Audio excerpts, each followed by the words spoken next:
Good morning mga ka-growers! Nandito po tayo. Pinakikilala ko na po sa inyo ngayon ang Sky Farm. Ang pangalan po ay Sky Farm. Ito po ay dito sa Malate, sa Agoncillo. So, nag-start na po kaming mag-load. Ito po ay mga 15 days na seedlings na nilipat namin dito. 15 days from seedlings po. Inuulit ko po, hindi po namin kayo ginugulo. Sinasabi po namin kung anong edad nito. So ito po ay 15 days. At dito po sa aking tabi, ang sumuporta ho dito sa journey na ito ng Sky Farm. Hindi po siya ang may-ari. Hindi pa po siya, take note, hindi pa po siya ang may-ari. Paano kung siya po pa ang naging may-ari nitong Sky Farm? Si Ma'am Jen. Ito po siya. Ma'am Jen. Hi, hello. Yan. Ito po ma'am, nag-load na tayo dito para tingnan natin kung ano ang magiging potential growth nito. Paano natin ginawa ito? Paano nagawa? At ang inyo pong naging role dito? Okay.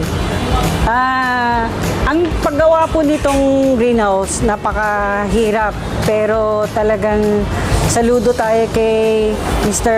Fernando dahil pag nagawa niya ng mabuti, ang papel ko lang po dito ay suporta sa kanya.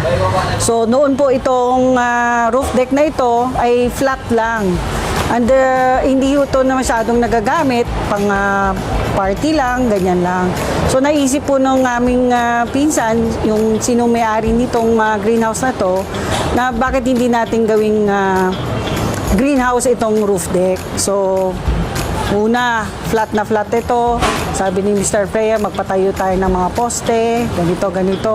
Kaya ako kami natagalan, talagang papasalamat kami na ginawa niyang matibay po itong greenhouse. So ngayon, ito na po tayo, natapos na tayo sa mahirap na parte, naglo-load na po tayo ng mga seedlings. Si Ma'am Jen po ay isa din po siyang nasa construction business. Pero ang kaba ko ho hanggang doon na lang habang ginagawa namin to. Pag sumala po ako ng konting computation sa strength, talagang binabago ko, nire-recompute ko po. So hanggang mabuo ito.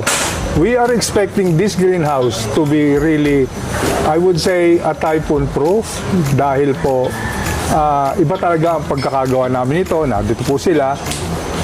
Padalawa, palagi pong nag-i-inspection si Ma'am Jen. Pag ako po ang bibili ng materyales, ayaw po niya minsan. Siya na lang daw po ang kukuha ng materyales na gagamitin. Sa atin naman po, wala naman po tayong iniisip na kung anong bagay, kundi magawa ng mabuti, bahagi po to ng ating advocacy. So, ito po ay pahapyaw pa lamang. Nagkameron po kami ngayon ng anong po ceremony, ma'am, yun? Offering lang para maumpisahan na ho natin ang paglo-load dito sa greenhouse na to. Nagkaroon kami ng konting ceremony, yung alam niya sa mga Chinese, di ba, parang feng shui, ganyan. So, humihingi tayo ng guidance sa taas na para tulungan tayo at maging successful po itong ating venture na greenhouse. So ito pong tinanim namin na to, this is Olmeti from RZ. Sa tulong po ni Ma'am Vivienne. So salamat Ma'am Vivienne. At ang isa ho sa contributory na talaga po nagiging ganito ang ating lettuce, ito po ay sa suporta ni Sir Chris Tuaso ng NutriHydro at ni Ma'am Chari. So, NutriHydro Nutrients po ang ginagamit natin dito. Ang base, yan po ang base nutrients natin. Pero, I would say, this is Alfrea nutrients na ginagawa namin. So, dun po sa mga followers natin na gustong magpagawa ng ganito, nandito po kami, nandito po si Ma'am Jen. Siya po ang nag-purchase po nito sa China. Sa China. So lahat po ito, these are all from China. Kaya po ganito. This is a removable NFT.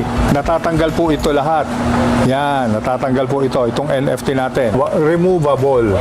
So, sa mga kaibigan natin na gusto pong magtanong, welcome po kayo na magtanong. Ang hindi lang ho welcome, yung pumasyal ho muna dito sa Sky. Dahil ito po ay nasa 4th floor ng isang residential house. 4th floor po ng residential house. Kaya magpapakita po kami sa inyo ng mga